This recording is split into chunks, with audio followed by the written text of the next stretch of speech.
এখানে শুধু মুসলিম না, হিন্দুরা আছে, বৌদ্ধরা আছে, বিভিন্ন ধর্মের মানুষ আছে।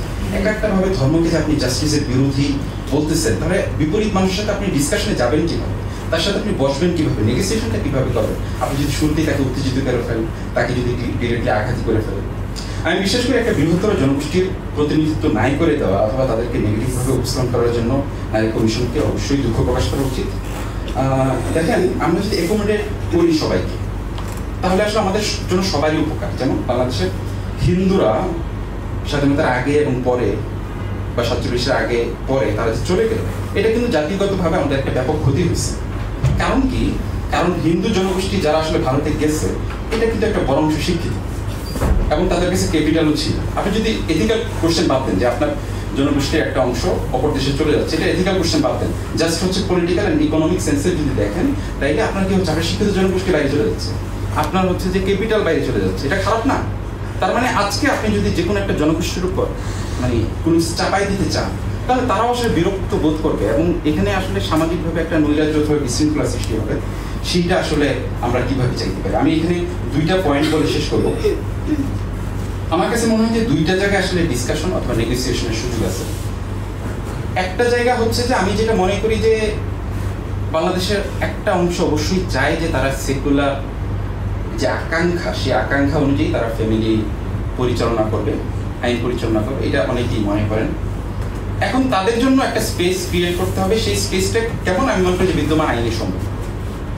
বিদ্যমান আইনে যে নানান রকম টুলস আছে, সেই টুলসের মধ্যে দিয়ে আপনি সেকুলার আকাঙ্ক্ষা বাস্তবায়ন করতে পারবেন।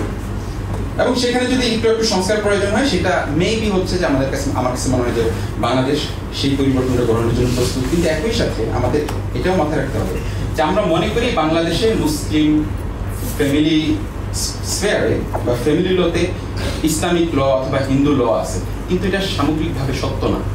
এইখানেও নানান রকমের জটিলতা আছে। জটিলতাটা কেন?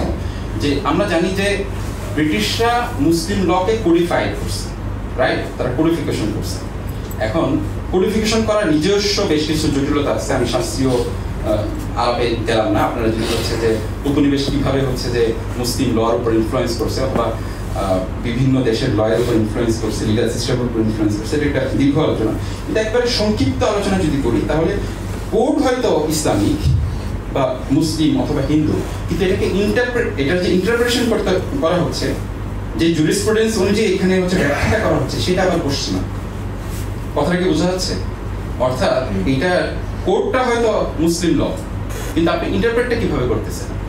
মুসলিম ল তো ধরেন ইন্টারপ্রিটেশনের নিজস্ব ব্যাকরণ আছে, হিন্দু লয়েরও এরকম একটা নিজস্ব ব্যাকরণ আছে, কিন্তু আপনি সেই ব্যাকরণ কি মানেন? শুধুমাত্র কোড মানলে তো যথেষ্ট না, আপনার তো এটা ব্যাকরণ অনুযায়ী কোডটা বাস্তবায়ন করতে হবে। আপনি যদি অন্যভাবে বলি, দেখেন আপনি অনেক বাক্য আছে অথবা অনেক শব্দ আছে যারা হচ্ছে একাকী যখন তারা থাকে, স্বতন্ত্রভাবে যখন থাকে, তখন শব্দগুলো সঠিক, কিন্তু আপনি একসাথে যখন বসাবেন তখন নির্দিষ্ট একটা ব্যাকরণ মেনেই আপনাকে সেই প্রয়োগটা একসাথে করতে হবে। সো মুসলিম লর ক্ষেত্রেও আসলে একটা বড় রকমের প্রবলেম, একটা ক্রাইসিস হিন্দু লয়ের ক্ষেত্রেও আছে, যে হিন্দু লটা হিন্দু ব্যাকরণ অনুযায়ী মানা হচ্ছে না। একই সাথে মুসলিম লর ক্ষেত্রেও আপনার মুসলিম লিগ্যাল কোড আছে ঠিক, কিন্তু সেটা ইন্টারপ্রিটেশনটা মুসলিম ব্যাকরণ অনুযায়ী হচ্ছে। এখন মালয়েশিয়ায় কিন্তু তারা এগুলো সমাধান করছে। আমি এবার যখন দেশে আসলাম, হয়তো 15-20 দিন আগে একটা কনফারেন্স ছিল আলজেরিয়া এবং আমাদের ইউনিভার্সিটিতে, মানে একটা যৌথ কনফারেন্স ছিল। তো আমি আলজেরিয়ার সিস্টেমটা দেখলাম, আবার মানে মালয়েশিয়ান সিস্টেমটা দেখার সুযোগ হলো আমার, মানে আমি ইন্টারপ্রেটার ছিলাম। তো তারা কিন্তু হচ্ছে ডিসকাশনটা আগায় নিচ্ছে, কিন্তু আমাদের এখানে ঝামেলাটা হচ্ছে আমরা আসলে ডিসকাশনটা করার সুযোগই দিতে চাই না। ডিসকাশনটা শুরু করার আগেই মতাদর্শিক নানান রকম, যেমন একটা দেখালাম যে ধর্মকে নেগেটিভভাবে ফ্রেমিং করা হচ্ছে, ধর্মীয় জনগোষ্ঠীকে আপনি কথা বলার সুযোগ দেন না, রিপ্রেজেন্টেশনই রাখেন। এখন আপনি বলবেন যে এখন দ্বিমত জানান, কিন্তু ভাই আমরা তো রোহিঙ্গা না, বা আমাদেরকে যদি রোহিঙ্গা হিসেবে একটা দেশের একটা বৃহত্তর জনগোষ্ঠীকে আপনি যদি হচ্ছে যে একটা প্রবাসীর মতো ট্রিট করেন, আমার কাছে মনে হচ্ছে যে মেবি হচ্ছে বাংলাদেশের বৃহত্তর জনগোষ্ঠী হচ্ছে প্রবাসী জনগোষ্ঠী। যে সরি কি করে না, আমরা ডিসকাশনে থাকি যে শহরে কিছু মানুষ তারা ঠিক করে দিবে যে সবাই কেমনি চলবে, এটা এথিক্যালি রং।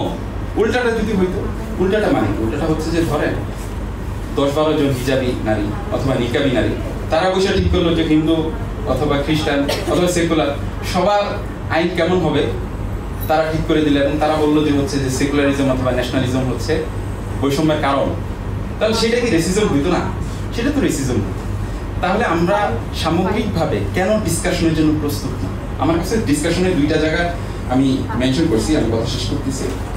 দুইটা জায়গা হচ্ছে বিদ্যমান আইনের মধ্যে কিভাবে সেকুলার আকাঙ্ক্ষাটাকে আরো কিভাবে স্পেস দেওয়া যায় সেটা নিয়ে আমরা ভাবতে পারি, এবং একই সাথে মুসলিম লটা আসলে আমরা প্রপারলি প্র্যাকটিস করতে পারতেছি না, সেখানেও আসলে একটা স্পেস ক্রিয়েট করা জরুরি। Thank you.